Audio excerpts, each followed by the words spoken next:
Emma Sinclair had always lived a life of comfort. As the only daughter of Richard Sinclair, the CEO of Syntec Corp, she had grown up in a world of business meetings, luxury dinners, and high-class events. But despite being the daughter of a powerful man, she never felt truly connected to the company that had built her family's fortune. She often heard her father talk about Syntec as a place of innovation and opportunity, but recently, she had started hearing whispers of a different story. Employees spoke in hushed voices about unfair treatment, impossible work hours, and even unethical practices happening behind closed doors. Rumors spread about some managers mistreating workers, but no one ever dared to speak up. Emma couldn't ignore it. She wanted to know the truth. Was Syntec really the company her father believed it to be, or was something wrong beneath the surface? One evening, she made a bold decision. She wouldn't rely on reports or second-hand stories. She would find out for herself. She came up with a plan. She would disguise herself as a cleaner and work the night shift at Syntec. No one would suspect her, and she would get to see everything with her own eyes. The plan wasn't easy. First, she had to change her appearance. She dyed her blonde hair a dark brown and put on thick-rimmed glasses. Instead of her usual stylish clothes, she wore a simple oversized uniform, blending in with the other janitors. She even created a fake ID with the name Emma Carter so that no one would recognize her real identity. With her disguise ready, she applied for a cleaning job through a small agency that provided janitors for corporate offices. Thanks to her fake credentials and a bit of luck, she got the job. When she received her work schedule, her heart raced. This was it. She was about to step into a world she had never known before. Her first shift started at 9 p.m. The bright, polished office that looked welcoming during the day felt completely different at night.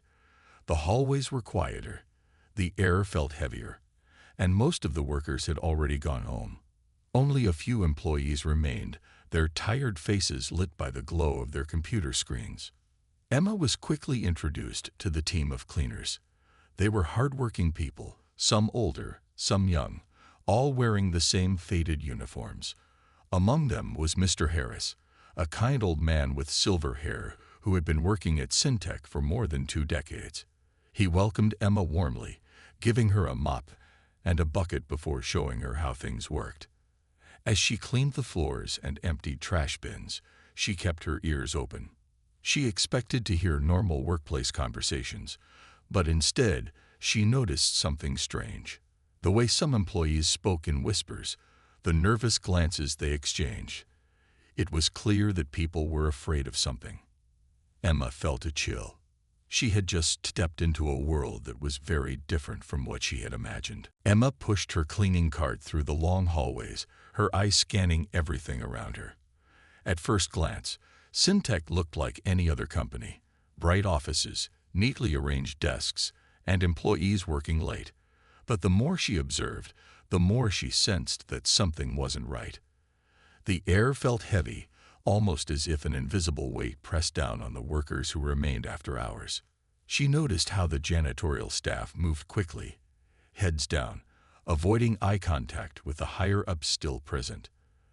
There was no casual chatting, no friendly smiles, only silent, mechanical work. It was as if they feared being noticed.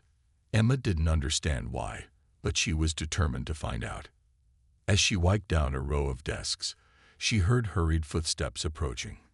A tall man in a dark suit walked past, his sharp gaze sweeping over the cleaning crew. He paused near an older janitor, a woman who looked exhausted as she bent down to pick up some trash. "You missed a spot," the man said, his voice cold. The woman quickly nodded and wiped the area again, her hands trembling slightly. The man watched her for a moment, then shook his head in disappointment and walked away. Emma clenched her jaw. It was just a small stain, barely visible, yet the man acted as if it were a serious mistake. Mr. Harris, the kind janitor who had helped Emma earlier, leaned in and whispered, "That's Greg Larson, one of the top supervisors. He's strict with everyone, but with us cleaners, he's worse." Emma nodded, keeping her expression neutral. But inside, she felt uneasy. Greg Larson's presence seemed to cast a shadow over the entire floor. Workers tensed when he walked by, as if afraid of being singled out. It didn't take long for Emma to see why. As she continued working, she overheard whispered conversations. Employees complained in hushed tones about long hours, unpaid overtime, and impossible deadlines. Some mentioned being forced to stay late, afraid to say no, while others spoke of pay cuts with no explanation. But the moment a supervisor walked by, the conversation stopped. The fear was clear. During her break, Emma sat with a group of janitors in a small storage room where they kept cleaning supplies. They spoke quietly, their voices filled with frustration. "They expect us to work faster, but they don't hire enough people," one janitor sighed. "And if we speak up, they just replace us. They cut our hours last month, but still expect the same amount of work," another added bitterly. Emma listened carefully. The things they were saying didn't match the image her father had painted of Syntec. He always spoke of the company as a place of fairness and opportunity, but the reality seemed much darker. That night, as she mopped the last hallway, Emma felt a new sense of purpose. She had come here out of curiosity, but now she knew she couldn't just walk away. She had to dig deeper. Something was very wrong, and she was going to find out exactly what it was. Emma continued working night after night, blending in with the janitorial staff. The more time she spent among them, the more she realized how invisible they were to the rest of the company. Employees barely noticed them, and managers acted as if they didn't exist. But Emma saw everything. The exhaustion on their faces, the stress in their voices, and the way they flinched whenever a supervisor walked by. One evening, as she took out the trash, she noticed Mr. Harris sitting on a bench in the storage room, rubbing his hands as if they hurt. Concerned, she walked over and sat beside him. "Are you okay?" she asked gently. Mr. Harris gave her a tired smile. "Just old bones acting up. Been working here for 20 years, but lately, it's been harder." Emma frowned. "Has it always been this bad?" Mr. Harris sighed, looking down at his worn-out shoes. "It wasn't like this before. Your father." He stopped himself and shook his head. "I mean, the company's owner. He built this place with good intentions. But over the years, things changed.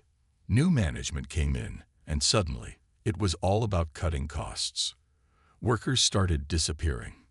No one asked questions because they didn't want to be next." Emma's heart sank. She had always believed her father was a fair and honest businessman. Could it be that he had no idea what was happening under his leadership? As they spoke, another janitor, Rosa, hurried into the storage room, her face pale. "They're making David work extra hours again," she whispered. "He's already done 2 shifts." Emma turned to Mr. Harris. "Who's David?" "A young guy, about 25. Mr. Harris explained. "Works hard, but they push him too much. He has a family to support, so he doesn't complain. But I've seen him nearly collapse from exhaustion." Emma felt a knot form in her stomach. She had to see this for herself. She left the storage room and made her way to the office floor where David was working. She found him struggling to push a heavy cleaning cart, his hands shaking. His uniform was damp with sweat, and his eyes looked hollow. A supervisor stood nearby, watching him with impatience. "Faster, David. We don't have all night," the supervisor snapped. David nodded weakly and tried to move quicker, but his legs wobbled. He caught himself on the cart, breathing heavily. Emma clenched her fists. This wasn't just about a tough job. This was exploitation. People were being overworked to the point of breaking, and no one seemed to care. That night, as she walked home, Emma realized something important. She had come here to find the truth, and now she had seen it with her own eyes. But what would she do with that truth? She wasn't just an observer anymore. She had to act. Emma couldn't stop thinking about what she had seen. The tired faces, the fear in the workers' eyes, and the way the supervisors treated them. It all made her angry. But anger wasn't enough. She needed proof. If she wanted to change anything, she had to collect evidence that showed what was really happening inside Syntec. The next night, she came prepared. She had hidden a small recording device inside her uniform pocket. It wasn't much, but it was enough to capture conversations and prove the mistreatment. If she could record the way workers were being forced into long hours and treated unfairly, she could take it straight to her father. As she cleaned, she kept her ears open. Most of what she heard were quiet complaints among workers, whispers about pay cuts, and worries about losing their jobs. But then, something caught her attention. She was wiping down a table in one of the private meeting rooms when she heard two voices coming from inside an office nearby. The door was slightly open, and the voices belonged to Greg Larson, the strict supervisor, and another manager. Emma moved closer, careful to stay out of sight. "This budget report doesn't match what we sent to headquarters," the other manager said. Greg chuckled. "Of course it doesn't. We made some adjustments before sending it." Emma's heart pounded. Adjustments. What did that mean? "If the CEO finds out, we're in trouble," the manager continued. "He won't," Greg said confidently. "We cut wages, reduced staff, and took a little extra for ourselves. No one's going to question a few missing numbers." Emma's eyes widened. They were stealing money from the company. Not only were they mistreating workers, but they were also lying to her father and taking money that should have gone to the employees. She quickly turned on her recorder and captured every word. "Besides," Greg added, "who's going to stop us? The workers? They're too scared to say anything. And the janitors? They don't even exist to people like us."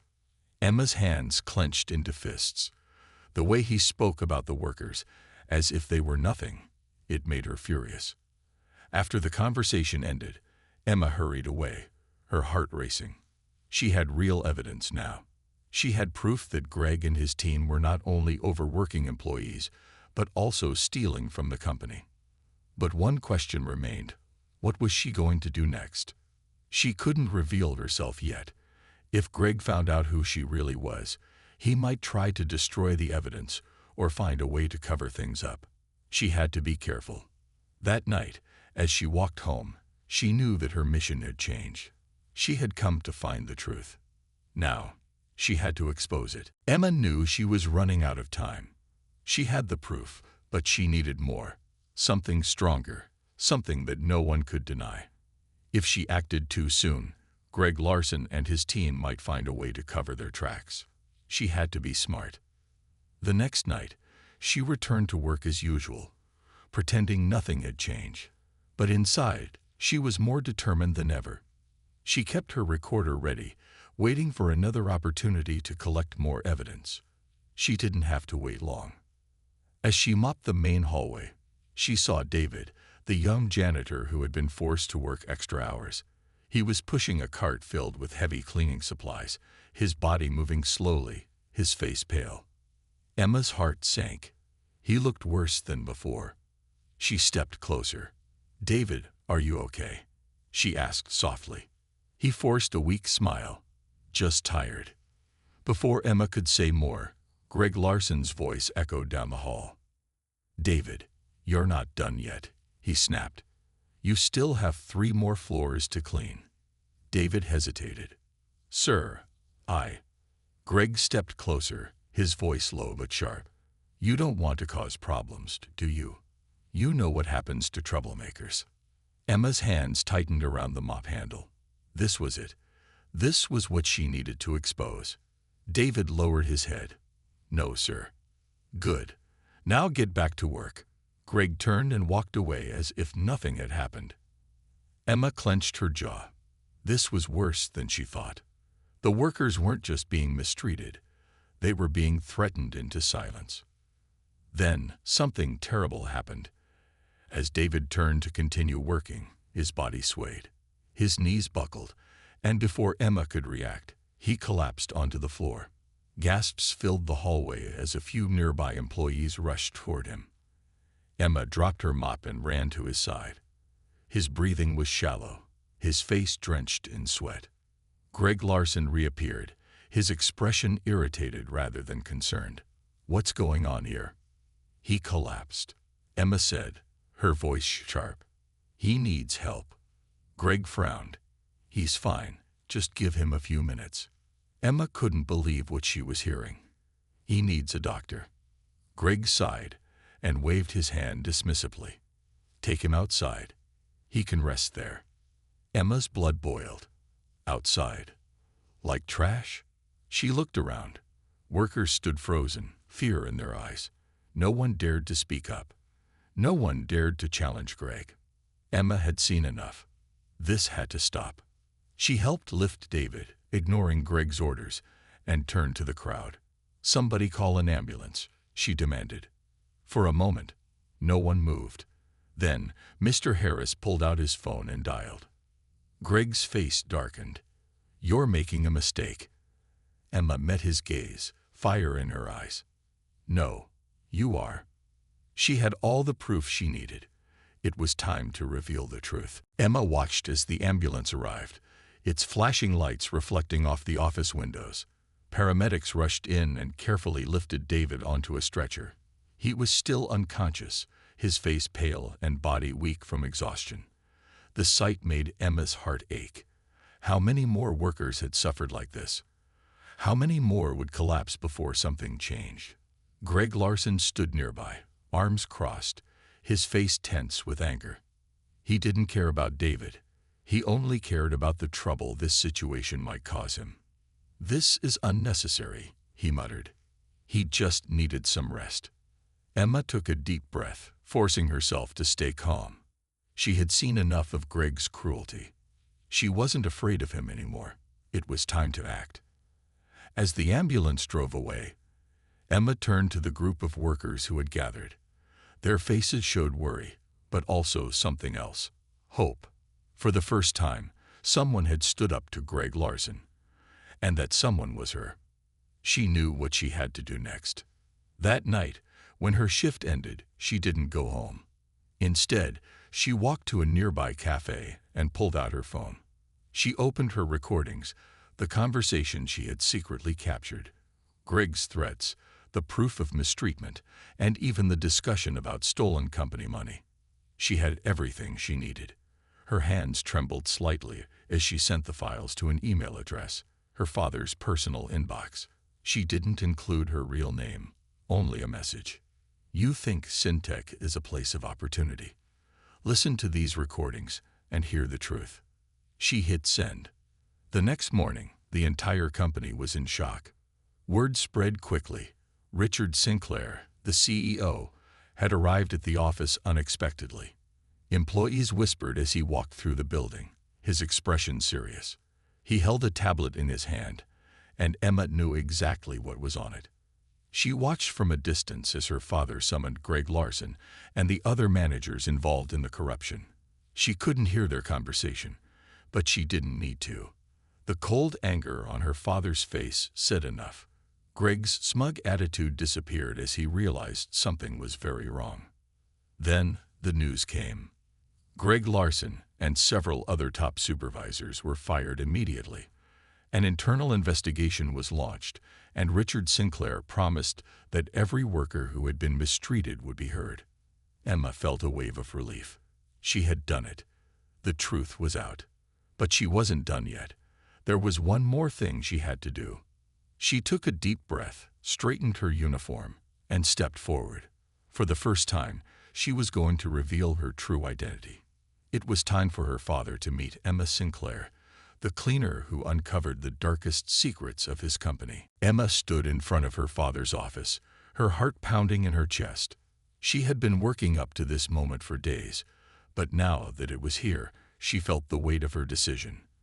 Revealing her identity meant stepping into the spotlight, and she had no idea how her father would react. Would he be proud of what she had done? Or would he be angry at her for going behind his back? She took a deep breath and knocked on the door. "Come in," her father's voice called from inside. As she entered, Richard Sinclair looked up from his desk, his expression neutral. He was a tall man with short cropped gray hair, always well dressed, and he had a presence that made others feel both respected and intimidated. But today, there was something different in his eyes, something softer. "Emma," he said, his voice warm but puzzled. "What are you doing here? I thought you'd be at home by now." Emma hesitated for a moment, trying to steady her nerves. Then she stepped forward and spoke the truth. "Dad, I need to tell you something. Everything that's been happening at Syntec, everything that you didn't know about. I've been the one who uncovered it." Her father's eyes widened in surprise, but he didn't interrupt. Emma could see the curiosity in his gaze, so she continued. "For the past few weeks, I've been working at Syntec as a cleaner. I disguised myself so I could see what was really going on behind closed doors. I heard workers talk about unfair treatment, long hours, and even unethical practices. I recorded everything. And I sent it to you."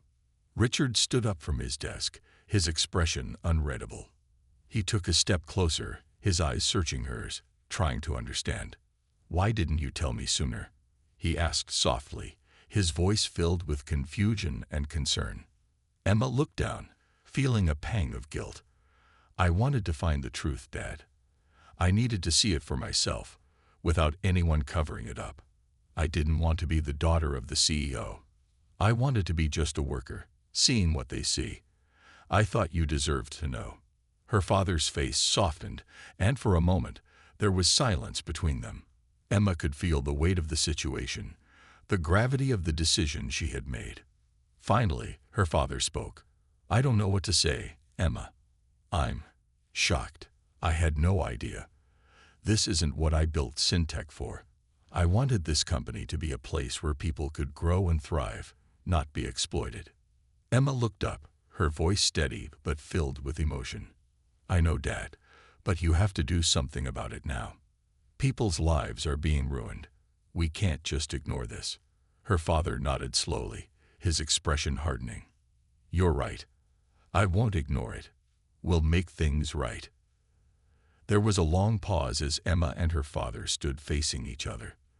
The world outside the office seemed to pause, the weight of their conversation settling between them. Emma had uncovered the darkness, but now her father had to choose how to act. "Thank you, Emma," he said, his voice filled with sincerity. "Thank you for showing me what I couldn't see. I'm proud of you. You've done something I should have done long ago." Emma felt a surge of relief and gratitude. Her father wasn't angry. Instead, he saw the truth, and he was ready to make things right. "I'll start an immediate investigation into everything you've uncovered," he continued. "We'll fix Syntec. No one will be mistreated again, and we'll do everything we can to rebuild trust with the employees." Emma nodded, feeling the sense of accomplishment. She had made a difference, and now it was time for the change to begin. "I'm with you, Dad," she said, her voice full of conviction. "Let's make it right." And together, they began to plan the next steps for Syntec, a company that would no longer stand for exploitation, but one that would stand for fairness, respect, and opportunity for everyone. The days following Emma's conversation with her father were a whirlwind of change. Richard Sinclair acted quickly, launching a full-scale investigation into the operations of Syntec. The company's leadership was shaken to its core, as managers and supervisors who had been part of the exploitation were let go one by one. New policies were introduced, aimed at protecting workers' rights and ensuring a fair, safe working environment for everyone. Emma watched as her father took charge of the situation, meeting with employees from every department, listening to their concerns, and taking action. It was clear to her that he was genuinely committed to making things right, and that made her feel proud. This was the man she had always believed in. He was just lost in the pressure of running a massive company. But the work wasn't over. It wasn't just about firing the wrong people or fixing the numbers on paper. The real change needed to come from within. One afternoon, Emma joined her father at one of the town halls he held for the Syntec employees. These were open forums where anyone, from the top-level executives to the cleaning staff, could ask questions, voice their concerns, and discuss ways to improve the company. Emma was amazed at how much the workers appreciated being heard. As Richard took the stage, he spoke with conviction. "I have failed you all. I failed to see what was happening right under my nose. And for that, I am truly sorry." The room was silent as he continued. "But I promise, from this day forward, Syntec will be a company that values every one of you. Your well-being, your voices, and your dignity will always come first." Emma saw the relief on the faces of the workers. They had been waiting for a leader who cared. And now, they had one.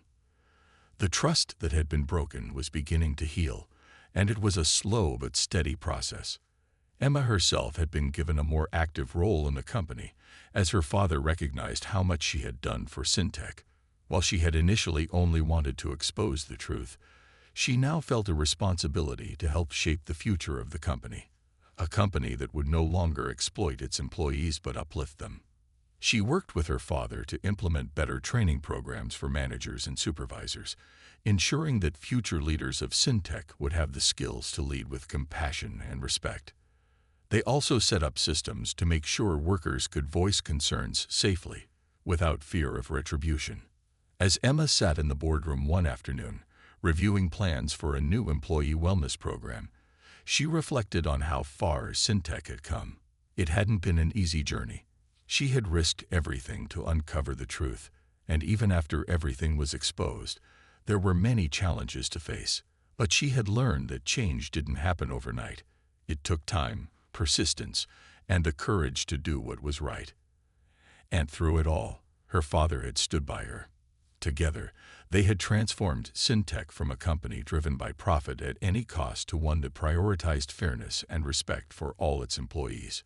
Looking out the window, Emma smiled. She had uncovered the darkest secrets of Syntec, but she had also helped bring about its greatest transformation.